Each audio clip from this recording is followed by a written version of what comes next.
Welcome back, everyone. We hope you're well fed and well rested because it's time for some tennis. Now, I know Candace is not terribly well rested, and Steve is waiting to be rested. This is the tough part about working with people on the other side of the planet. We'll start with you, Stephen. What the heck time even is it wherever you are? It's like tomorrow. It is 1 a.m. on Monday morning, real prime time. It's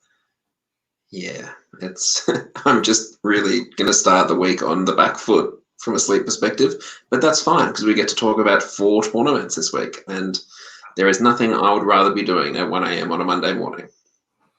And recovering from a night of work and probably some excitement over the horse race. I don't know. Did you pick the winner of the Preakness, Candace?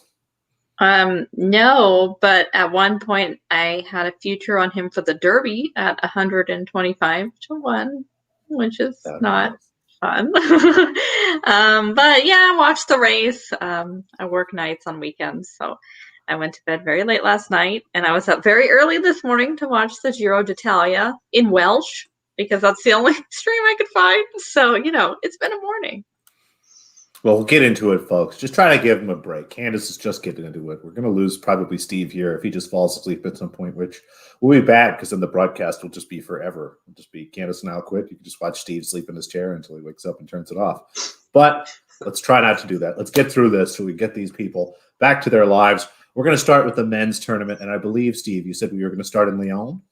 The men are in France. We will. We'll just give we'll give a quick little shout out to Iga Swiatek, who managed to win WTA Rome in like 27 minutes, losing 13 points to Karolina Pliskova, which is a little bit concerning for Pliskova, but that's okay. We can cross that bridge and talk about that a little bit more when we get to Roland Garros in a couple of weeks. Yay! It was impressive. We're almost there. Just 2 more weeks. It's supposed to be next week, but keep that in mind, by the way. We might actually get full efforts from a lot of these people because we've got 2 weeks. Like we said, we'll start with Lyon. Dominic Thiem is our top seed there. His quarter, we've got Sinner down there at the bottom. That should hopefully be pretty fun. Schwartzman is here. He's seeded, and I hope he kind of puts it together. He's kind of had a tough season. Hatchnot down there at the bottom with a couple qualifiers and other names. We'll start with you, Steve. How do you see all of this playing out? I'd much rather be in the second quarter than the first quarter if I were playing this tournament.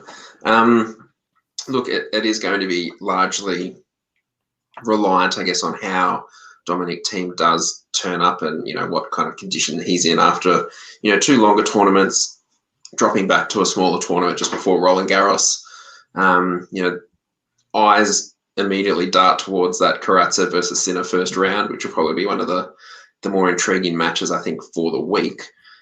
But yeah, when you look to the bottom, I agree with what you said about Diego Schwartzman. He's had a bit of a rough run here, across the last couple of weeks. He's probably the type of player where you kind of then fall off the bandwagon, I guess, with him, and he'll just find a way. I think, he's going to be a player who's very tough to beat over best of 5 in a couple of weeks, but he's just finding some players in better form than him over the last couple of weeks. So, look, maybe one of Diego or Khachanov can make a run out of this second quarter, but I'd be interested to see which qualifiers actually end up in this section. How about yourself? Yeah, I'm with you on that. Diego, I hope he does sort of put it together, and this isn't him, starting to age a little bit and kind of lose maybe a little bit of the power that he needs. It's, you don't think of him as that kind of a player, but once you lose that little bit you have, I think things get tough pretty quick. But we'll go jump to you, Candace. I mean, there's some pretty interesting matches here. One in the first round. Your buddy Karatsev is playing this week. Do you think he can make some noise? It'll be interesting to see. I remember Karatsev and Sinner playing each other, I believe, in Dubai when Karatsev was on fire. And that was a fun match, especially in that first set. Obviously, moving to the clay, maybe a little bit of a different story, maybe favors Sinner just a touch more. I'm really intrigued also to see that Moutet-Nori match. That should be a lot of fun. I think either of them on their day have the potential to maybe rattle Thiem, especially given, we spoke about it last week, that Thiem is, at least for mine, has been relatively disappointing in the little bit that we've seen of him this clay court season. I think he's vulnerable. I wound up having Sinner coming out of this quarter. Obviously, that first round match for him is difficult, but if he makes his way through that, I think it could be significantly easier. I mean, even if he had to play Thiem, I just have not in any way, shape, or form been impressed by what we've seen from the Austrian these last couple of weeks. I agree. You'd wish you were in that bottom quarter of these top two because it's just so much more wide open down there. I had Khachanov coming through, which is nothing too astounding. Obviously, we have a number of qualifiers that we'll have to see who wind up taking those spots. But from what we've seen from Khachanov these last several weeks, he should be the one. I'd love to see Schwartzman make a run here. I just haven't seen enough to think that it's going to happen. Yeah, I have Khachanov coming out as well, and I don't feel fantastic about that. I think his first match should be relatively easy. We'll see which qualifiers they're waiting for him, but it is hard to get excited about Thiem given the way he's talked and looked. I think he has been very clear about him trying to build his way up towards Roland Garros. This won't be too bad. I mean, Mute or Norrie, I think will probably honestly be a good kind of practice match for him. I think that they'll make him work pretty hard. If he can put it together, he'll win there. But I expect Sinner or Karatsev, whoever wins that match, to be waiting for him there in that quarterfinal and frankly probably beat him. I think that we are going to look at maybe Khachanov Sinner, Khachanov Karatsev, something like that. It's just hard for me to back any of the seeds here. Any other thoughts from you guys on this half of the draw? No. I'm fascinated to see. I think, as Candace said, that Karatsev Sinner and Mutet versus Norrie, I think they are going to be some of the more interesting matches we'll probably see for the course of the tournament. But yeah, it'll be interesting to see how, as you said, I'd love to see Diego put together some semblance of form leading into Roland Garros. Yeah, this would almost be a situation where he might not even want to buy. It might just be better for him to have an easier first-round opponent there. But let's jump into the bottom half. David Goffin and Stefanos Tsitsipas have the buys down here. Uncle Tony's new student there at the top, and we've got Gael Monfils in the middle as our seeds. Some more interesting names down here. This might be a little more competitive. I don't know. What do you think, Candace? I definitely think it's a little bit more competitive. Maybe a couple of appealing matches. You have Felix there at the top. Again, maybe someone else who just hasn't quite been able to put it together as much as we would have wanted to see. And that's probably not even just restricted to the clay court season. He's one of those players on the cusp, and we want to see him get over that hump. And at least to this stage of the season, just hasn't happened yet. You have a couple of, wily veterans. You have Gilles Simon and David Goffin. And, this is another one of those tournaments where I could easily sit here and say, I could see Goffin making a run. But we did that last week, and it didn't work out. I do think the draw is there if he wants it, though. I do think he's in a cushy portion if you were to kind of put things together a little bit. I actually have a touch of time in this half for Hugo Humbert. He has that first run match against Nishioka, which should be okay in theory. Then either Monfils or George Harris, again, very winnable for him.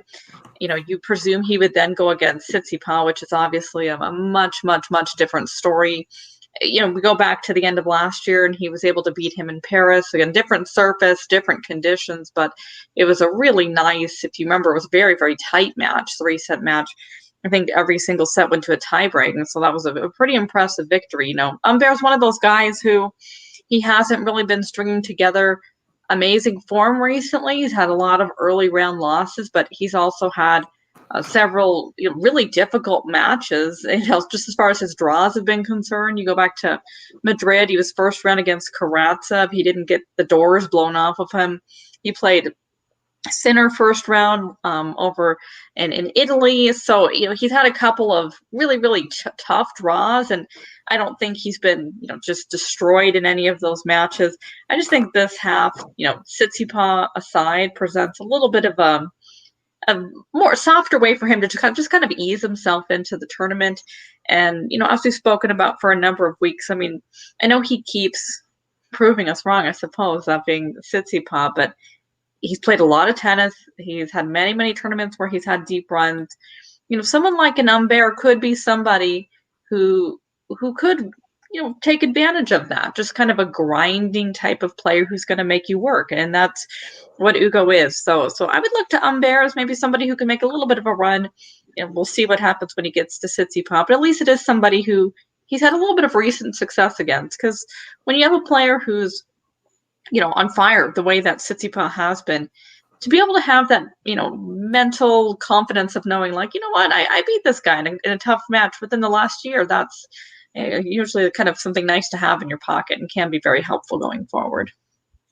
Yeah, it's an interesting half, but Steve, it sets up nicely for Tsitsipas again, which I know you're excited for. Look, it does. And look, just to touch on Candace's comments about Humbert, I was actually quite surprised looking at his odds for the first round that he's around that minus 150 or kind of that $1.66 range against Nishioka, who has predominantly had success due to the fact that he's been lucky loser entries into a couple of tournaments and, caught, I think, Krajinovic off guard, but that was about it.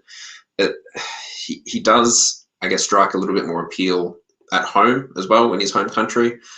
I am leaning towards kind of seeing Tsitsipas at the bottom there. If Roland Garros was next week, I'd be less inclined to kind of get involved there, but I think this is a decent little pocket for him. I think Tommy Paul should be able to get past Songer and will be an interesting matchup, I think, for Tsitsipas.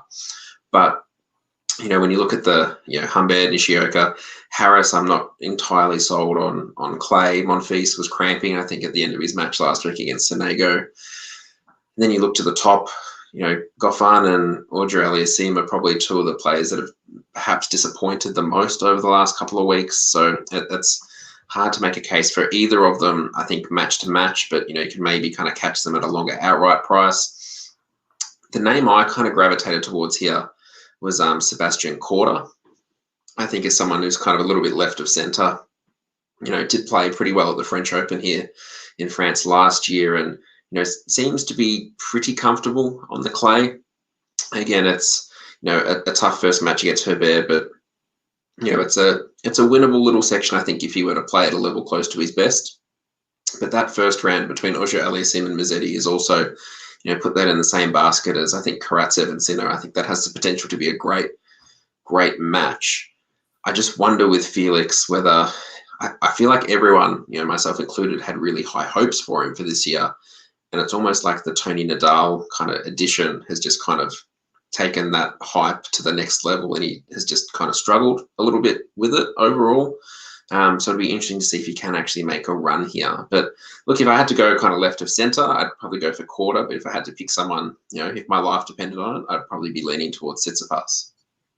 It is interesting from Felix because he was someone who had felt like at the beginning of the year was really struggling with pressure. We would see him blaze through a couple of matches in a tournament, and once it got to the serious stage, he would really struggle. So the move to make him like more high profile and more under the microscope doesn't feel like a good one.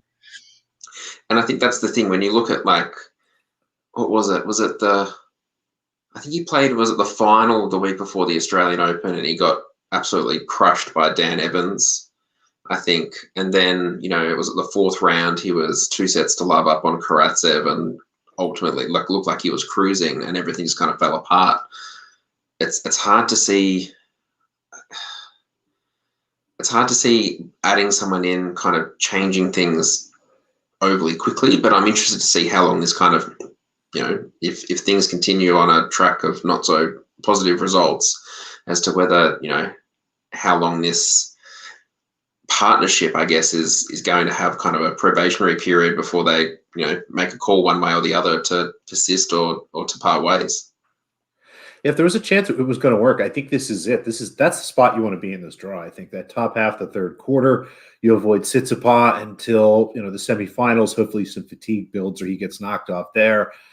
I'll talk a little bit more about Goffin here in a little bit, but just no faith in any of the people that are in the bottom half of that section. But you've got Massetti there in the first round. I think Korda is going to be really sneaky in the second round. So it could be a good spot for him, but we'll see. I mean, he's going to get challenged, but this could be a nice spot for him to get comfortable and kind of rip through a quarter and maybe competitive against a bigger name there in the semifinals. So we'll see how it goes. Any other thoughts on the bottom half from you guys before we jump into our picks?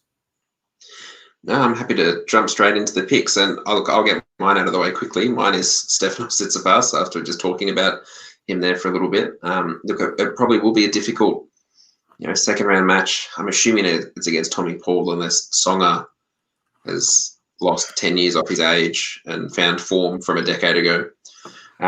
Look, he's kind of in that zone now, right? He's trying to get as many points as he can to kind of solidify his spot up the top there. he's taken a wild card into here. It's it's a good opportunity, I think, for him after a not so great, I guess, performance last week. Probably hasn't matched his performances of other weeks. So I'm keen to see him put in a pretty solid week here. Candice, who have you gone for? I've gone for Jannik Sinner. I think the top portion of the draw away from Tsitsipas is the place where you want to be. I have much, much more faith in Tsitsipas than I do in Dominic Thiem. He has the really tricky first round match, but the price seems to be there for mine. I was seeing him thereabouts 13, 14 to 1. I think that's fair for a player who has a ton of ability and is in kind of a nice pocket in the draw. And Alex, who have you gone for? I agree with you, Steve. I think this is Tsitsipas' tournament. If I have to pick somebody, again, with all the fatigue, I don't feel real great about it. I don't think that his quarter is too tough. And unless Gael Monfils or Humbert really put it together, he should be a pretty big favorite all the way through. Whoever comes out of that third quarter, I think, will be a little beat up by that point, and we'll see how it goes. But unless Thiem shows some form or some level that we haven't seen from him so far, suddenly he's healthy this week and starting to feel really good. Tsitsipas is far and away, to me, the best player in this tournament, especially given that, you have guys like Sinner and Karatsev playing together in the first round. So a lot of other things kind of worked out nicely for him. This could actually be a nice tournament for him to, pick up a few wins despite maybe being fatigued. Definitely. I do like it when you agree, because normally you just go against me and make fun of me and everything else. I'm sure we'll get to that later. All right. If we move to the value picks, let's start with you, Candice. Who's your value pick for the tournament? I wound up going with Humbert. Just going through that bottom portion of the draw. I think we all know if he were to play against Tsitsipas, he'd be a heavy underdog. But virtually every other match I can put forth, maybe Felix aside, although I have him personally losing before those two would face each other. All the way through to the semis, he would be either favorite or very close to favorite in those. So when you see a player like that sitting, at thereabouts 50 to 1, knowing that pretty much, their whole, vision of making it to the final is dependent on whether or not they face one person, I'm willing to get down on that. Again, I think he's had a really tough draw luck the last couple of weeks. And while he is close enough to Tsitsipas, you'd have to play him third round, I suppose. I think it's going to be very helpful that he at least has a match or two here where he should be able to ease himself in just a touch instead of being kind of lambasted with big names right off the bat. Yeah, and look, he's definitely value, I think, in that first round as well. I don't know if you two agree or not that minus 150 against Nishioka seems pretty decent. Yeah. I mean, Nishioka is like the ultimate tease as well. Like, I feel like he'll, be in these first round matches, and even times when it does seem favorable to him, he often gets himself out to a lead, and then it all crumbles and falls apart. So, Humbert's not the kind of guy you want to play when that's an issue for you. Definitely not. Now, my value pick's in the same price range as yours, so I've gone for Sebastian Korda. So again, in that same half, just trying to find a bit of a value spot there. A little bit speculative because we haven't seen a lot of clay form from him, in the early stages of 2021. But going back to last year, he did start to make a little bit of a breakthrough here on the clay. And I just thought of that price and in his spot in the draw that there was a little bit of value there to jump on board with the young American. Now, Alex, who have you gone for as your value pick? I like Mr. Khachanov here. He's sitting in the second quarter, as we talked about. Seems like the softest quarter in the entire draw. Yes, it's on the same side as Thiem. Yes, he might have to play the winner of that Karatsev-Sinner match there, but I think given the spot, given his number here, I'm looking at a number around 28 to 1, almost 30 to 1. I think this is really comfortable. If you have quarter prices, I think he'd be a nice pick to win this quarter. Just sets up really nice for him, and I think he's being underrated here by the market. So happy to grab him 25 to 1 or better. If you can find a 30, that might be out there because I'm looking at 28. So I think this is a nice spot for him, especially given that number. Definitely. Now, if we move to our unforced errors for the tournament, so we've just got the two between the three of us, and it's Alex and I have both agreed on Dominic Thiem. Do you want to explain, Alex, or shall I? I think it's pretty simple at this point. we know that he has been very vocal and open about working his way back into form. He's starting to try to create a little different schedule for him, given some of the injury problems he's had, things like that. I don't think that we're going to get old school Dominic Thiem playing as hard as he can every single point for every match here. So happy to give him a pass as he builds his way back up for the French Open. And I think that's the thing. It's that weird kind of spot here where we're coming back off a couple of Masters 1000s. We've got a Grand Slam around the corner. He hasn't played a lot of tennis. Yes, he probably does want to have a little bit of time on court, but maybe not a stack of time. So look, it is a little bit of a funny spot here, I think, for him. And look, I've put him, not only have I put him as my unforced error, I've also put him as my overvalued player. I think it's tough to make a case for him this week. I think situationally, he's. I thought when at the start of this kind of couple of month clay swing that he was probably the number 2. Probably, behind Nadal, but ahead of Novak and Tsitsipas and then the next bunch. But I think he's probably been overtaken just purely on the fact he just hasn't had enough time on court, I think, for his liking. Now, Candice, who have you gone for as your overvalued player? Yes, she's on mute. She's made the mistake this time.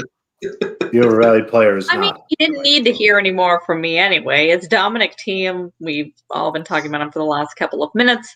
For me, Madrid was really the tell. That was the tournament where if he was in any sort of form, you expect him to do very well there, considering the conditions and the altitude, and we didn't see it. And to me, that was really the tell for this entire clay court swing for him. I just don't see him getting things together quickly enough. And I say that not only for this week, but for Roland Garros as well. And I think with him, when you looked at when he wasn't 100% at Roland Garros last year, so he just won the US Open and then had that kind of really modified kind of clay swing, that he didn't look anywhere near his best. And in the end, it was a Schwartzman that was able to knock him out in 5 sets. And it's those players who probably have that more of a chance to be able to, grind him down a little bit more if he doesn't have the patience that you would normally see from him when he's fully fit. Alex, who have you gone for as your overvalued player? As much as I agree with you guys about Thiem, I could actually still see Thiem winning this tournament.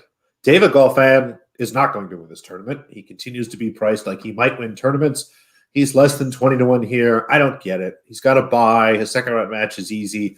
But from that point on, I think it's Korda or Auger-Aliassime. Then it might be Tsitsipas. And then it's whoever comes out of the top half. I think that he's probably a large underdog in every single one of those matches. And I am more than happy to skip him this week. I don't know at what point we're going to get over the fact that he's happens to have a rank still that allows him to be a seeded player.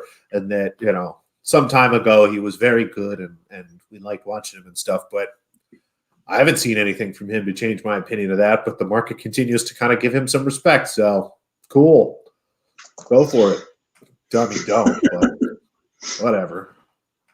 Fair enough. All righty. Well, I think that just wraps up Lyon. Shall we move over to ATP Geneva? Indeed. Yeah. Look who it is at the top. Mr. Federer. He's going to play clay. Our buddy Casper Ruud's there in the middle. We got Benoit Paire, our other buddy Christian Guerin.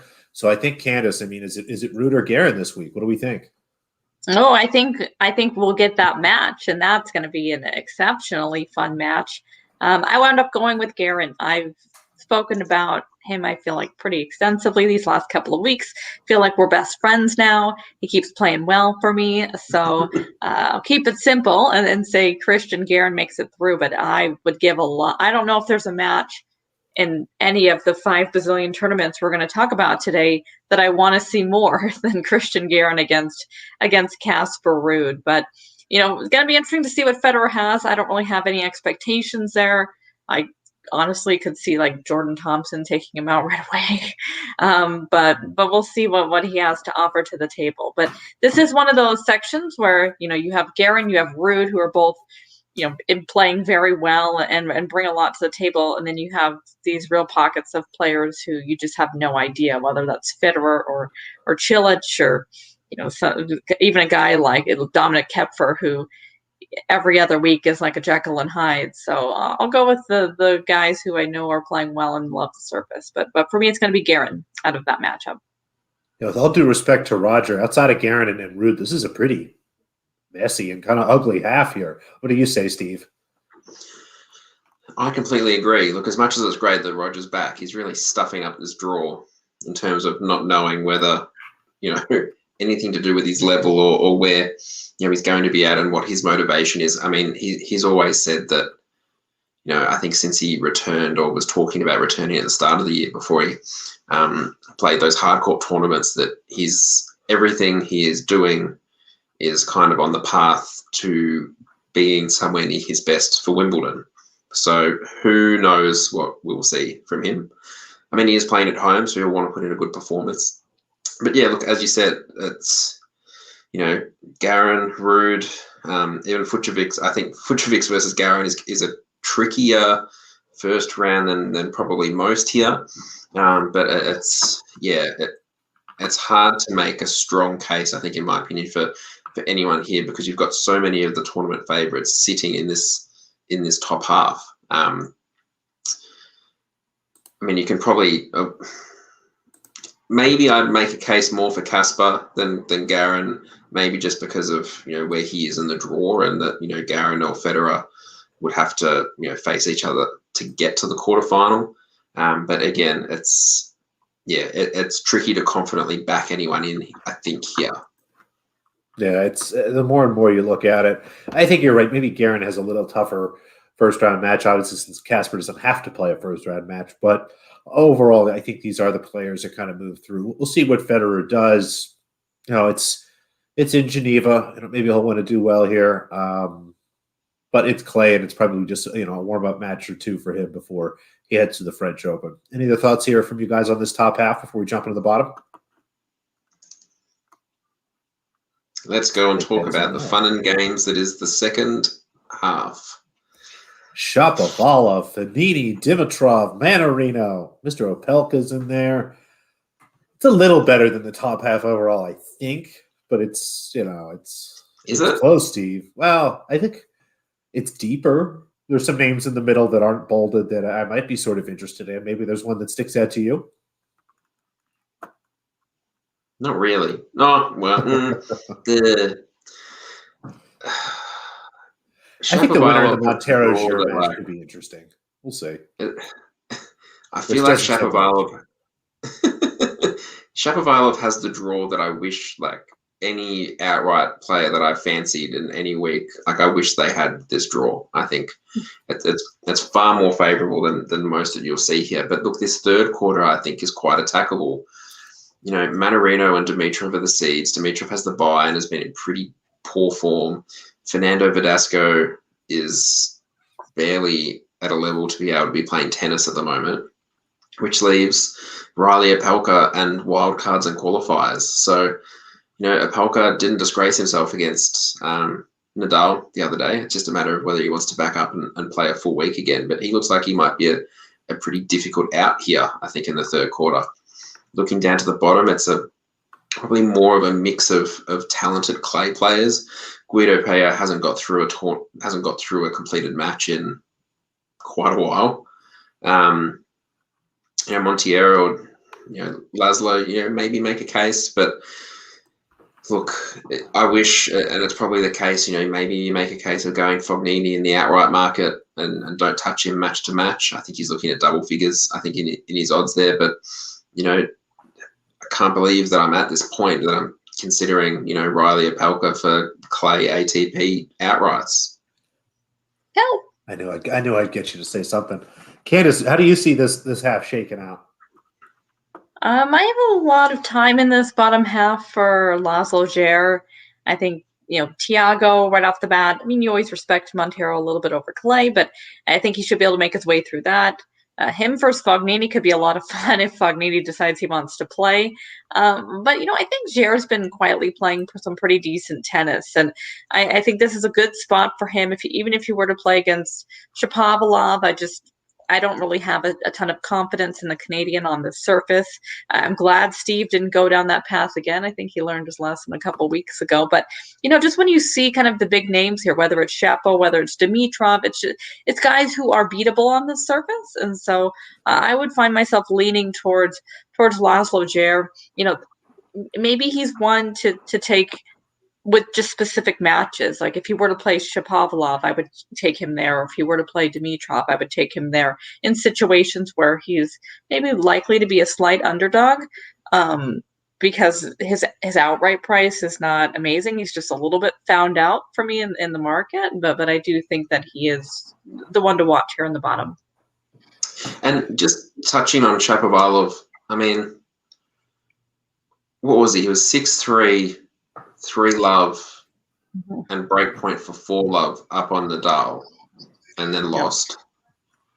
And just me personally, like thinking about that situation, like if I thought that he was the type of player who could take the positives out of that and really like push forward and continue to kind of improve, then I'd be happily jumping on him here in the outright market for him to kind of continue his form. But I feel like he will harp on the second half of that match more than kind of what got him into the winning position. And when you combine that with the fact that when you look at his, ATP tour level semi-final record, it doesn't make for great viewing. So it is hard to make that case for him. I hope he does do well. I think he needs to start to make these improvements. I'm just skeptical. Yeah, it's been a rough year for him too. I mean, we talk about Felix, and it hasn't been too dissimilar for Shapovalov, who, it felt like maybe going into the year he was on that cusp too, but maybe just a little bit behind Felix. And yeah, it feels like for both of them, it's just a little bit of that emotional, mental maturity. And I agree with you when it comes to Dennis. He just, that frustration at times, you can really visibly see it on court. It's going to be tough for Dennis. I think these might be some of the more interesting quarterfinals. Like if it's Dimitrov Opelka, that might be kind of entertaining. Shapovalov Gir, Shapovalov Fognini, Shapovalov, even Montero. Maybe Peja, reaches back in time and finds some tennis. So again, I'm a little more optimistic about this half, but overall, it's not a fantastic tournament. We'll see. Any other thoughts here before we jump into our picks? No. All right. With that kind of excitement, let's go. All right. Alex, kick us off. Who was your ace for the tournament? My pick to win this tournament, Mr. Casper Ruud.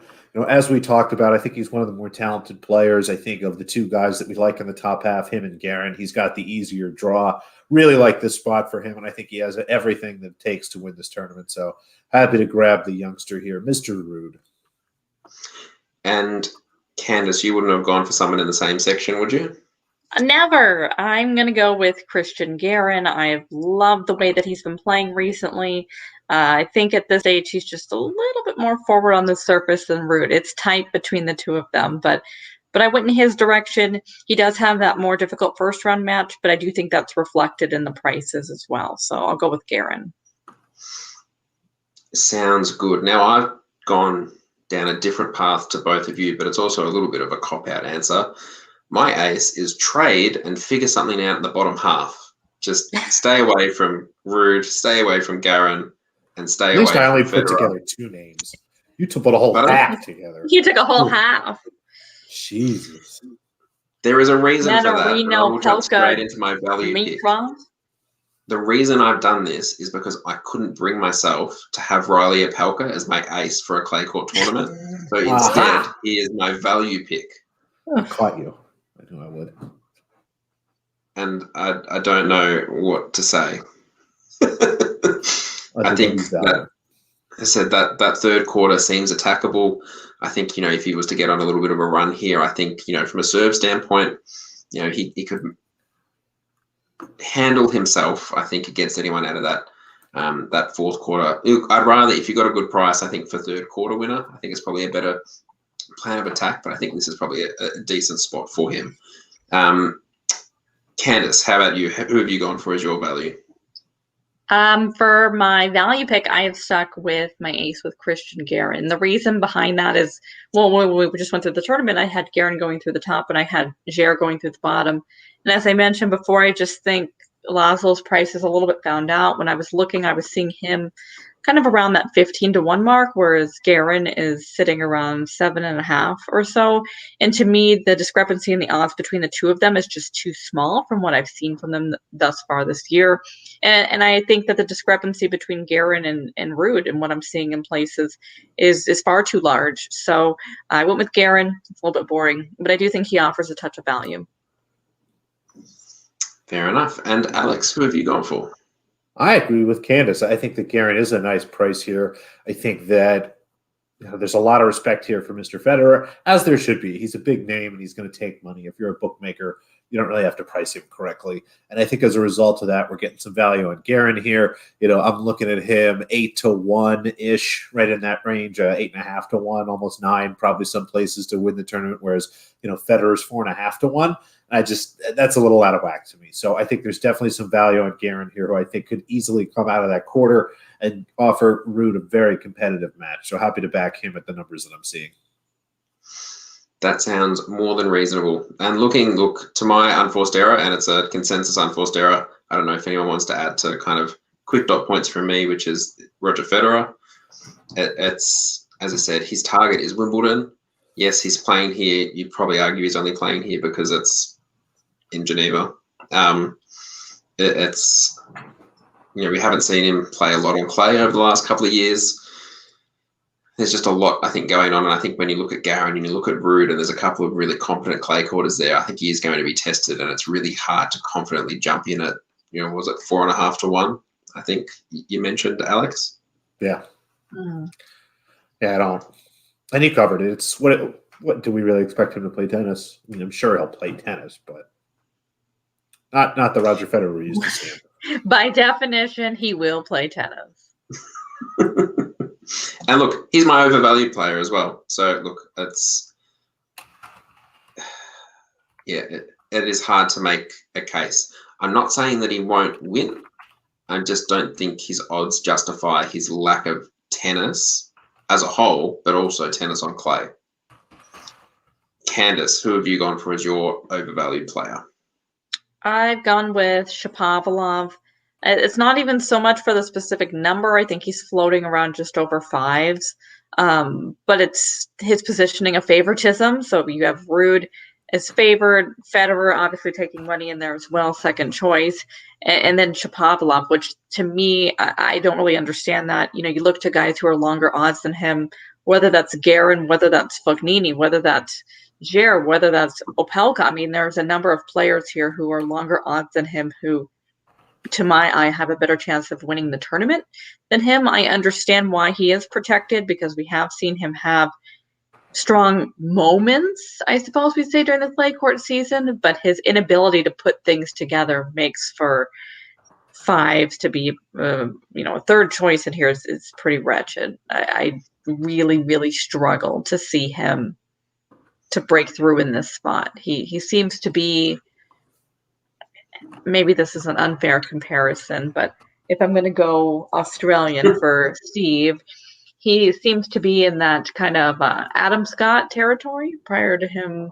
winning a major, just in that he's there a lot and the game is there, but when or if he'll ever break through, at least anytime soon, is a major question. He's kind of that player that, like, as you said, looking at his odds, what was it, 5-1? Like, it's nothing exciting there, but you would rather catch, like he was, I think, 250 or 300-1 last week, and was a couple of games away from a semi-final in a tournament that he made the final of last year. Yeah, he's going to come up and have pockets of good showings, but it's very hard to trust him at such a short outright price. Yeah, and that's the thing. Like, match to match, maybe it's a little bit different story, and I think he's such an aggressive player that he's always going to have those flashy moments. So again, I understand completely why he is so protected in these books, but oh goodness, it's very short. And speaking of players we can trust, who have you gone for your overvalued player, Alex? Mr. Fabio Fognini, the Mr. Inconsistency himself, Mr. If he really cares and is trying hard, he'll win himself. I mean, he's 11-1. Those are lower odds than Dimitrov, who doesn't have to play a first-round match and is in an easier quarter. Those are lower odds than Opelka and Gier, who have better spots and better opportunities in the draw.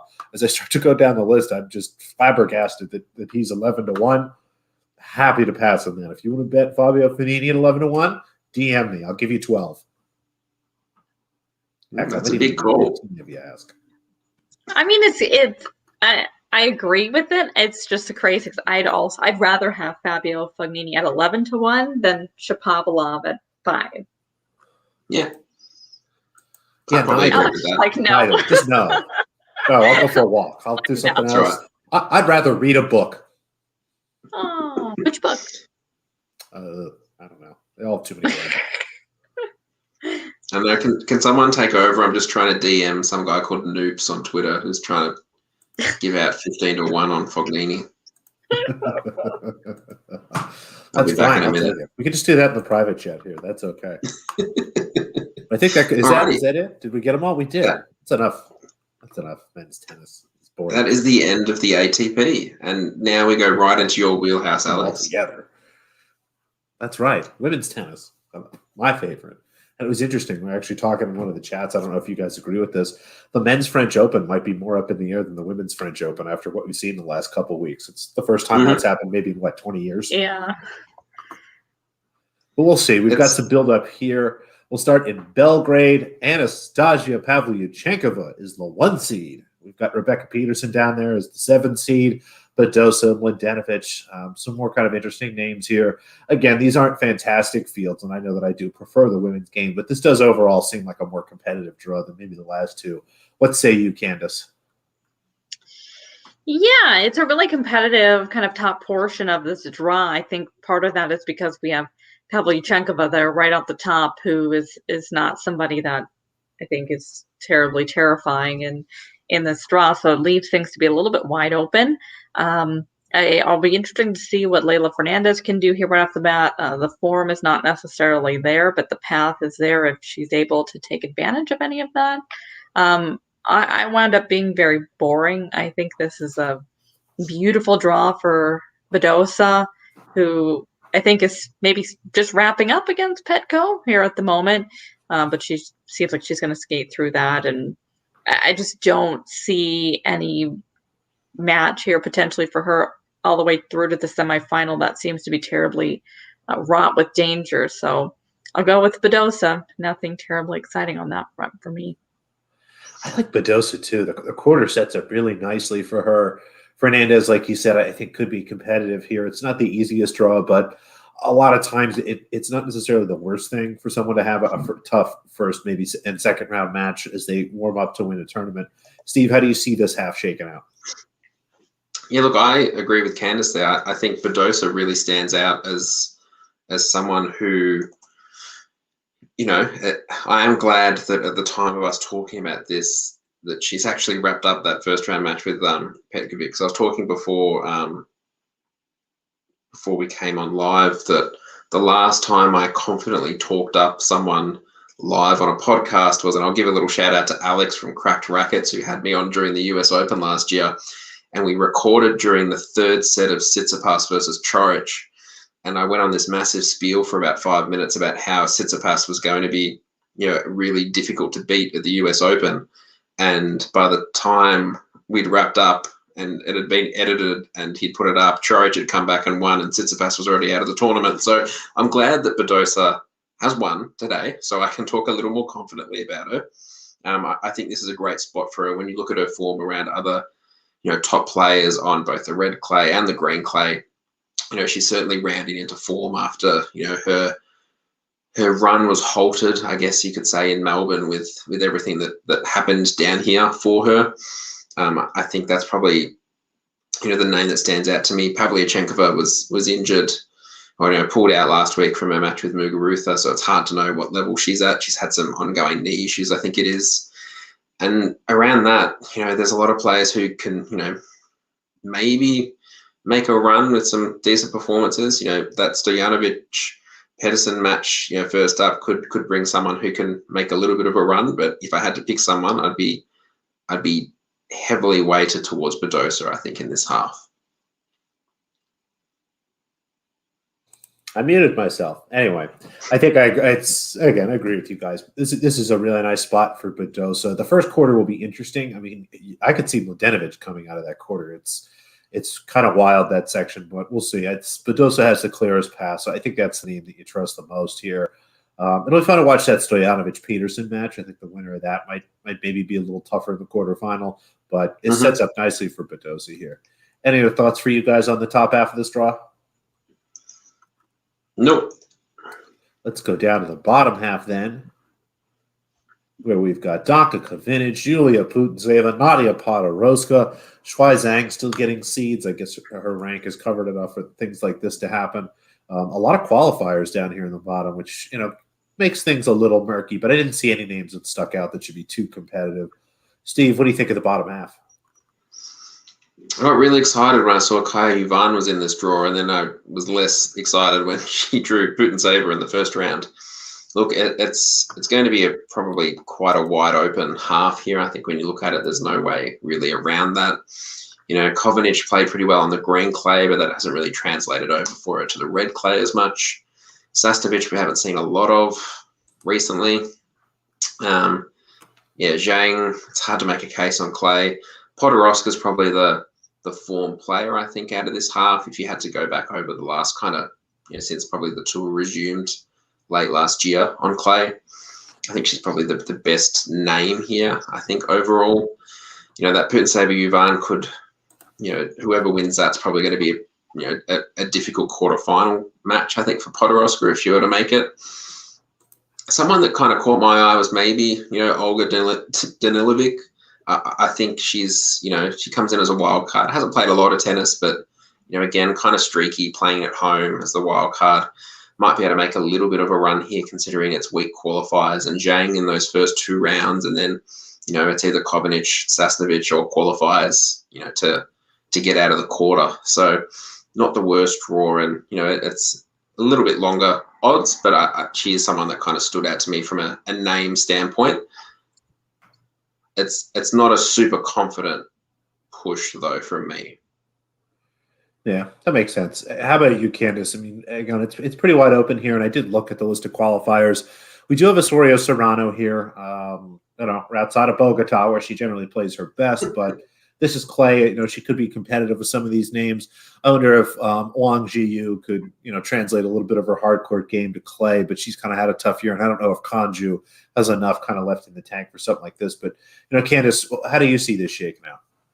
Well, I think that you were just trying to show off all your fantastic pronunciation skills just now. So let's put a pin in that. Thank you for that. The linguist.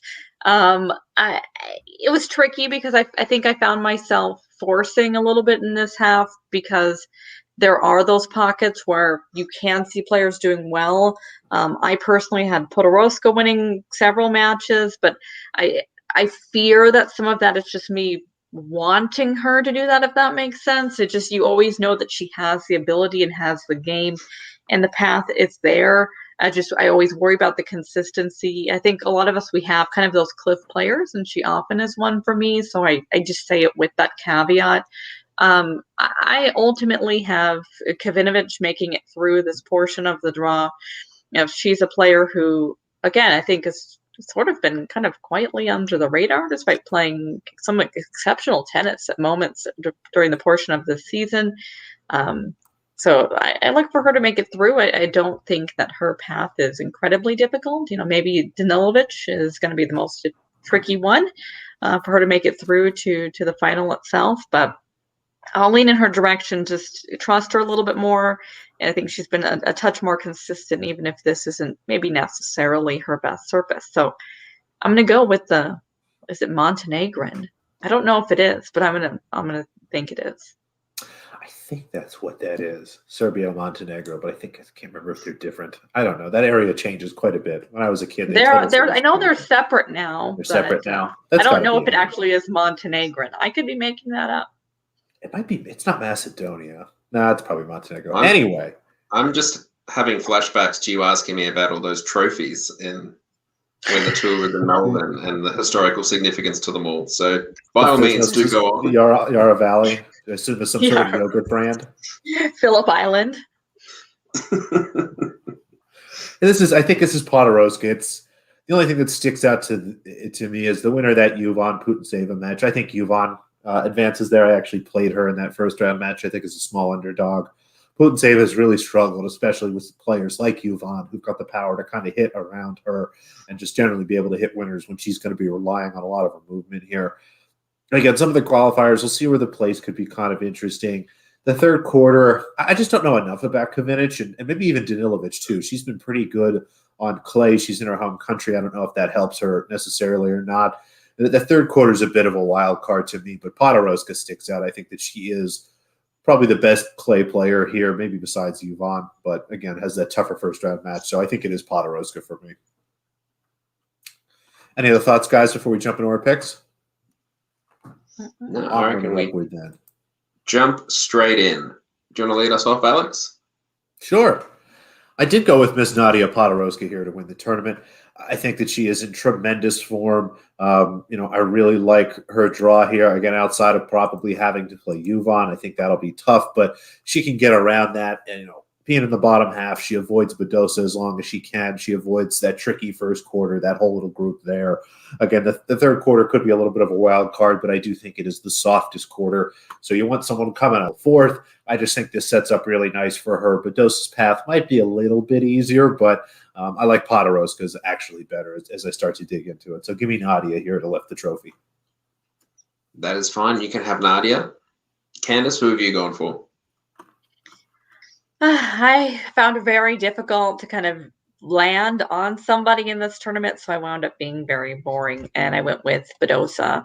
I just couldn't get myself away from how good her draw looked there on the top portion, and I mean, we all know she's been playing well. So for me, it's Badosa.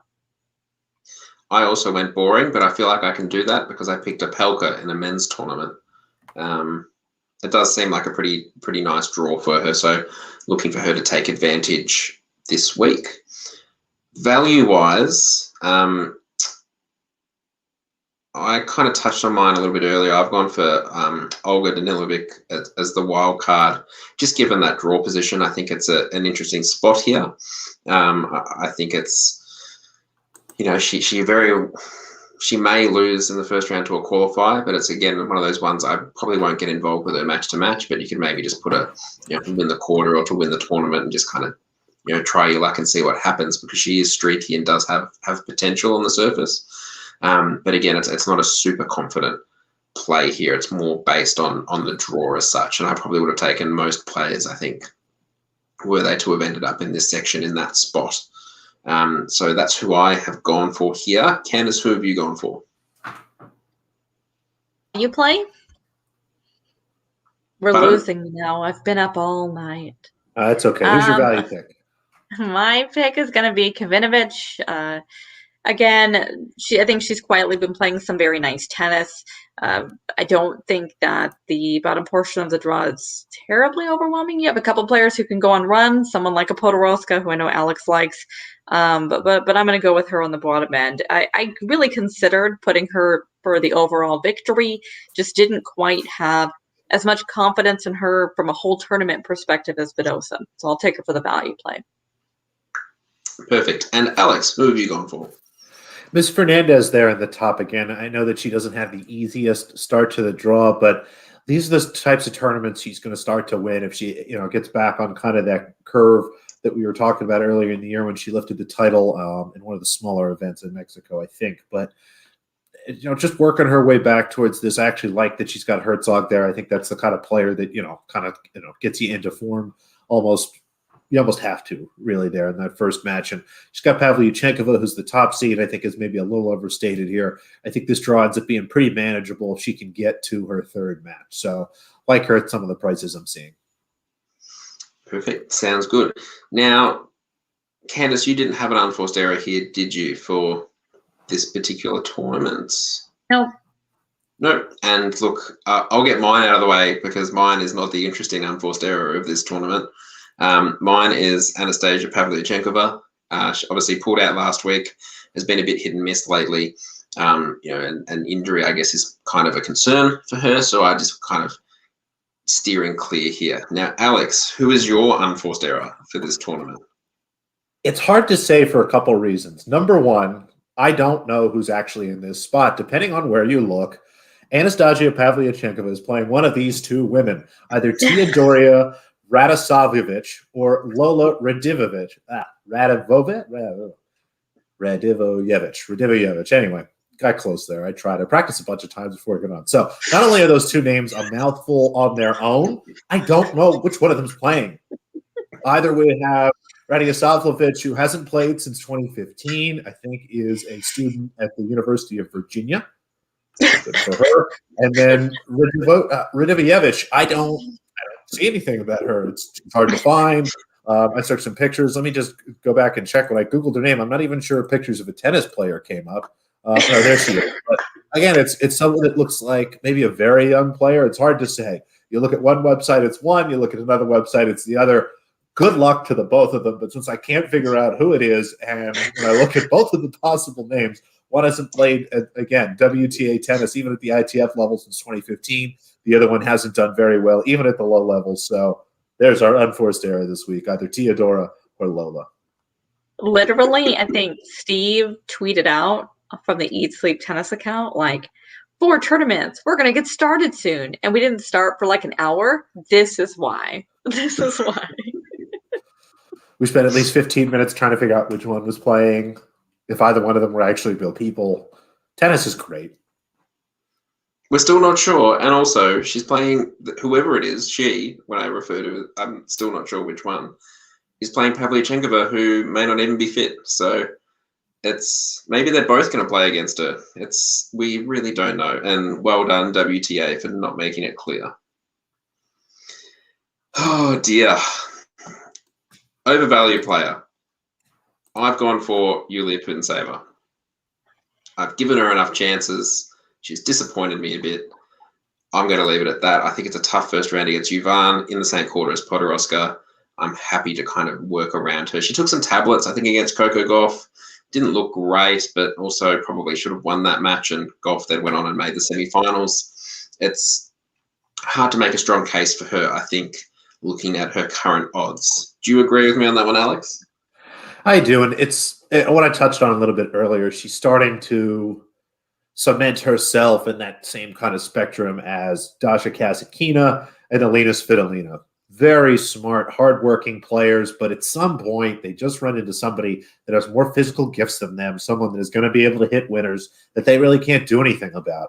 And I think Putintseva starts this draw with one of those players in Yuvan, and it's going to run into a few other along the way. So happy to skip over her and would certainly not bet even your money on that. Not even my Australian dollars. No, those worth anything? Do you guys use actual Monopoly money down there? Yeah, it's not much compared to you. The kangaroos take it. I want kangaroo bucks. You should move down here. You'd end up making kangaroo coin. We'll start our own coin. Oh, kangaroo coin! Oh my gosh, kangaroo coin. Bitcoin has nothing on us. We'll keep Elon Musk away from it. That'll be all. Please do. No Musk's allowed to own kangaroo coin. And Candace, who is your overvalued player? It's going to be Anastasia Pavlyuchenkova. We all know at this stage of her, I was going to say at this stage of her career, fitness has always been an issue. We can go back a long time, I suppose. You never quite know what you're going to get when it comes to her. And when you look at her draw, I just think it's going to be difficult. If she has Leylah Fernandez right off the bat, assuming she makes it past the wild card, that's someone who's really going to make her work and really going to test that fitness right away. So I'm going to use Pavlyuchenkova as my overvalued player. Perfect. Sounds good. Any more thoughts here before we move into the final tournament? Oh my gosh. I just realized that my hockey team plays in their playoff game in like 20 minutes, and I'm like dying of sleepiness. Also, if anybody was curious, they're not, because this is probably why they're not watching us, but Djokovic Nadal still on serve in the first. That's all right. You could listen to us. You can watch that. How do I say that? Tennis announcers are Split boring. screen it. Right? You don't even have to split screen it. Just put us in the back, minimize it, keep the volume on. You don't want to look at us anyway. Yeah, you don't have to hear them anyway. I mean, we all know they're just like grunting and stuff. You can hear us and then just watch them. Yeah, we only grunt occasionally. Serena Williams is our top seed here in Parma. Anna Samova down there at the bottom. Coco Gauff, Caroline Garcia, some other names there in the middle. Clara Towson's back again this week. Steve, what do you think of this top half? Look, it was great to see on Twitter this week that Patrick Mouratoglou has announced that he will be coaching this week in terms of Serena actually going there. He seems to always word it into where he's going to be, not so much about like what Serena's doing. So it's great that he's going to be there. It's He's not our the favorite, best. if people didn't know. Friend of the show, clearly. He's a PR machine, and good on him for it. He finds a way. It's not the best. I mean, it's a half with two Williamses in it. Anisimova is probably the name that kind of caught my eye at the bottom, and I think at the time of us now recording, she was pretty dominant against Paolini in the first round. Looking above that, Caroline Garcia showed some decent glimpses in the post-dad coaching era last week. But, outside of that, Towson, Siniakova, I think either of those two players could give a challenge to Williams on what we saw from her last week. But I'm kind of looking to the bottom there. I think, Anisimova is back to a level where I think her fitness seems to be at a point to be able to be a little bit more competitive. This might be a good little spot for her in the draw. Yeah, I think it might be. What do you see here, Candace? Yeah, Anisimova was someone who, when I initially looked through the draw, definitely stood out. My tricky part of this, and I was speaking about this to Steve before we started the show, is I look at the draw and I'm like, okay, Serena and Venus, there's got to be something that I can do here. And you just start going through each player, and so many of them have been struggling. I gave Clara Towson a very long look, but off of recent form, I found it difficult to have any sort of confidence. I wound up out of this section having Coco taking it. I don't really know how she's been playing as well as she has, but she's been relentless. And, I think she seems to really have a lot of confidence right now. And in a group of players that, Anisimova aside, are not playing well, confidence can go a long way. And we know she has the power. We know she has the ability. So I wound up having Coco making her way through. But I'll say that it's much more of a play of my lack of confidence in anybody else versus me particularly loving her here. And sometimes you go through, you cross all the names off. It doesn't mean you're excited about the ones that are left. I think that we are looking at a Gauff Anisimova quarterfinal there. I'm really excited for that. I would love to watch that match. Anisimova, still really talented, still, is someone that, obviously had a lot of trouble with the passing of her father last year, had COVID earlier this year. I think is still overcoming a lot of that stuff. And when she does at some point snap back into form, which I think we saw glimpses of last week, could be really, really dangerous, especially on clay. I think that'll be fun to watch that. I expect her actually to come out of that quarter now that she's beaten Jasmine Paolini, because the WTA decided to join men's tennis and being annoying and having first-round matches the same day as freaking qualifiers are finishing. But I digress. You've got Serena there in the top half. I think it is a nice spot for Towson, who was very good during hard court season and has struggled on clay. We saw her in Bogota lose in the first round as a favorite. Got to give her a little bit of pass there. It's altitude. Her first tournament as a young player being a favorite. This one's going to be tough for her, not in that, Serena, I guess Serena Williams is going to be there. I expect her to beat the qualifier. And not that Towson can't beat Serena. It's still Serena Williams. She's still going to be a young player looking across the net at arguably the greatest women's tennis player of all time. And that really does have some gravity to the situation.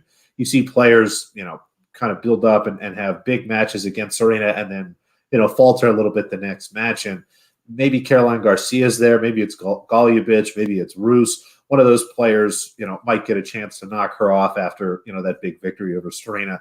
But that's really me trying to put together some stuff that's going to go wrong. I think that if she's playing well, this is a nice quarter for her. She moves through it pretty comfortably and then faces the winner of that Anisimova Gauff match, to make the finals. I like this spot for Towson, honestly. looking to that second quarter there, it's been a long time since she did show the form on the surface. But, Kai Kanepi, I think, has made the French Open quarterfinals a couple of times in her career. She's not entirely lost on the surface. I think she's actually going to be a tricky matchup, maybe for Coco in that first round there. I think if Coco wins that, then that's a really good sign for her, I think, in this patch. But just one to kind of keep an eye on as maybe kind of finding an ability to redline and go on a little bit of a run here. And also, kudos to Camilla Giorgi for last week playing for nearly 4 hours or whatever it was with Sorribes Tormo. I wouldn't want to do that. So well done for her for persisting until, was it 7-5 in the third set or whatever it was? She tried. It was 7-6, 7-5, 7-5. I remember because I think I had Tormo -4 or something stupid like that. But I agree. I think Kanepi could be really competitive. I think that, honestly, if you're looking for a first-round bet, she's a nice underdog there to maybe give a little bit of a sprinkle with golf off a long week. And I already played the over there because just play all the Coco golf overs. Just do it. Close your eyes. Click over. Don't even look what the number is. It's one of those funny ones. I like Coco like in the outright standpoint, but I do think it's a little bit of a danger game, I think, first up. Yeah. Any other thoughts on this first half, guys, before we jump into the bottom? We'll keep on moving. The aforementioned Miss Sarah Sorribes Tormo, Petra Martic, who finally found some form. It's nice to see her playing some good tennis last week. Wang Jiang, still somehow ranked highly enough to be a seed here. Good for her. And Daria Kasatkina, who has also struggled on clay, oddly enough. But just kind of an interesting section here. The bottom, the fourth quarter, I could take or leave. But that third quarter is really fun to me. I think Tormo Pera is going to be a great match. Bogdan Arani, I expect Bogdan to win, but Arani's always good in her home country, especially on clay. Sloane Stephens looks to be interested in playing tennis again, which is fantastic. And Daria Kasatkina should beat Shea, but Shea is one of my favorite players to watch. I think that could be a fun match, despite the fact that Shea is not really the best on clay. What do you think, Steve? It was a fun match, and she's already won. Oh, who won? There you go. See, screw this. Like, why is this stuff happening? Who had? See, there you go. Who won? I don't know. You apparently know. I love tennis. I am happy for anyone to come out of that third quarter besides Bernarda Pera because she disappointed me last week. But based on that actually effort from Kasatkina, I think it was 6-4, 6-3 against Shea. Look, it's decent form, and I think she can find her way into this draw. She doesn't have – look, when you look through this list at the bottom, and I think you mentioned her before, Alex, when you were talking about how she generally finds someone with too much power or, a bigger toolbox of weapons. There's no one here that's really fitting that bill, I think, when you look through this half compared to some of the other tournaments recently. So I think she's actually a decent chance here of making a run and making the most of it. And her form before and after Grand Slams, recently at the start of the year has been pretty solid as well. She's won a couple of tournaments, albeit they were on hard court. I'm waiting for her to translate, her form over to the clay here, but I think she's a decent chance here. I like that too. How about you, Candace? What do you say here? I really enjoyed this section from a watch perspective. I don't like it at all from a betting perspective because there are just too many really competitive matches, and I don't see that necessarily formalizing in the top half of the draw. Going to be really interested to see how far Petra Martic can go. Obviously, we've started to see a little bit of a turnaround in her form, but she's another one who, when I got a quick glance at the market before it was taken down again, was just found out. So I personally didn't find a ton of value in this section for mine, and I, to be frank, have a very difficult time deciding who's going to make it through. When I went through the draw, I wound up having Kasatkina, but again, not a ton of confidence about her. I'm much more inclined from a wagering perspective to lean more heavily on the other side of the draw. Yeah, that makes a lot of sense. It's tough. I think Martic again probably comes out of this half, but whoever comes out of that third quarter is going to be really competitive, whether it be Dasha, whether it be Tormo, or maybe motivated Sloane Stephens. I can dream, can't I? You can. And a dream I shall. Any other thoughts from you guys here on this app before we jump into our picks? No, Steve didn't even wait for anybody to answer. Just went right. I didn't. We'll just fly straight in. I mean, Candace That's has all a right. We hockey got to game. get Candace to the hockey game. Yeah. Oh, the Candace is fading. My hockey game, I'm going to be like. That's okay. You can nap during intermission. Exactly. Who's up first here, Steven? I'll get mine out of the way because I'm pretty sure I just really discussed it. It was Kazatkina. I think it's a really favourable section of the draw here for her, and I'm looking for her to take advantage based off that. She little bit of cheating that we've been able to see her get through that first round. I could have played that off, and Alex wouldn't have known, but I've outed myself there. I think this is a good spot for her. I don't think she'll be overpowered by anyone here. And I think, be an intriguing match against, probably Sariba's Tormo or, Bogdan or Irani in that quarterfinal there, if they were to make it. Candace, who have you gone for? I wound up going for Coco again.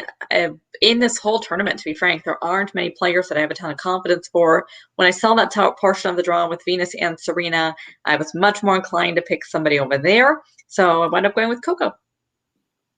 Fair enough. And Alex, who have you gone for? Miss Clara Towson. I talked about it earlier. She is one of the more talented players. I like in these small events looking for younger players on their upward ascension. I'm hoping that Serena Williams gets knocked off by a qualifier there in the first round, but even if she doesn't, I think Towson can beat her, stay focused, and take that confidence and just kind of rip through this tournament here. I mean, she is one of the more talented players. Despite having those two young Americans down there in the second, I think that she'll be able to take advantage of hopefully the two of them being a little fatigued and not being in the best spot there. So give me Clara. And who is your value pick?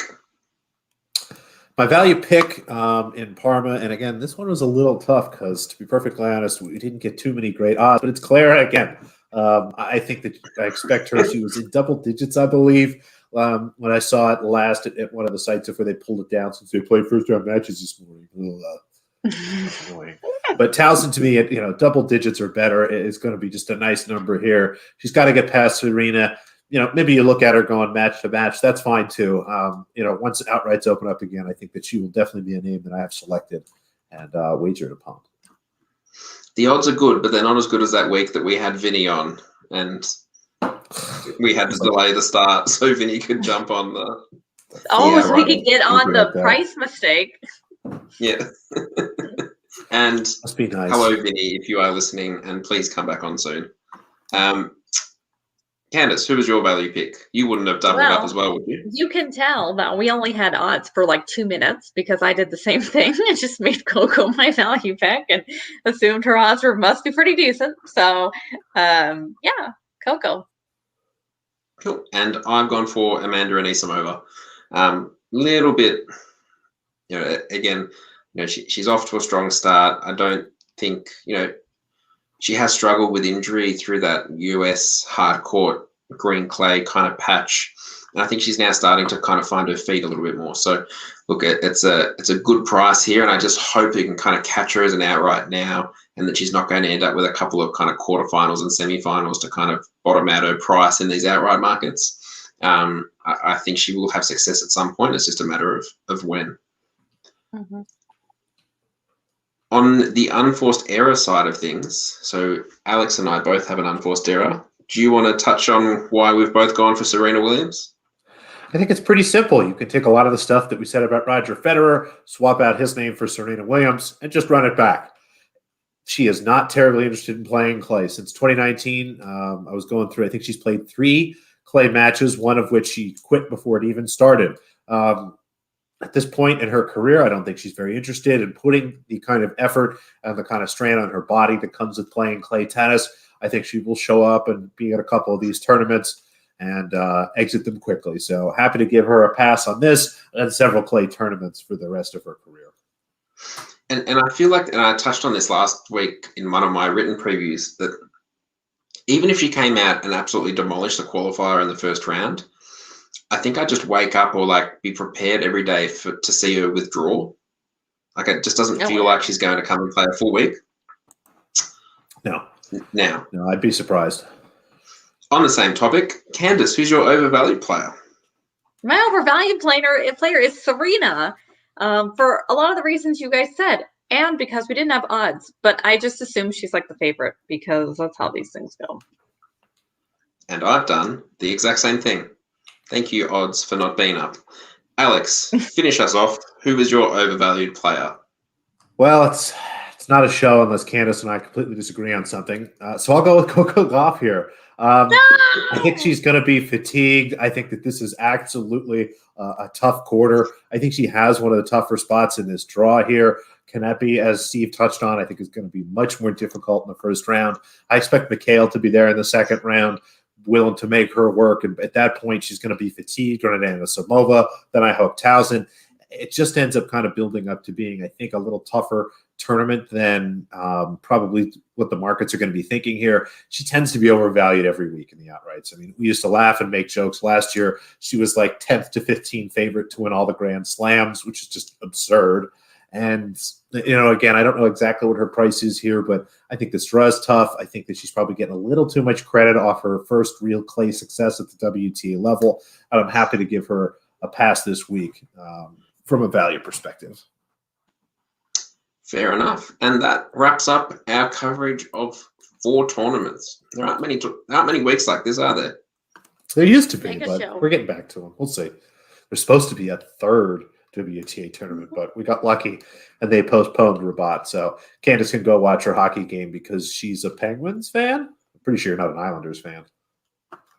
Yeah. There you go. No. Penguins Islanders first game of the series. Because the hockey playoffs are all messed up. Like all the Canadian teams are still playing regular season hockey. Because that's how sports work. Why not?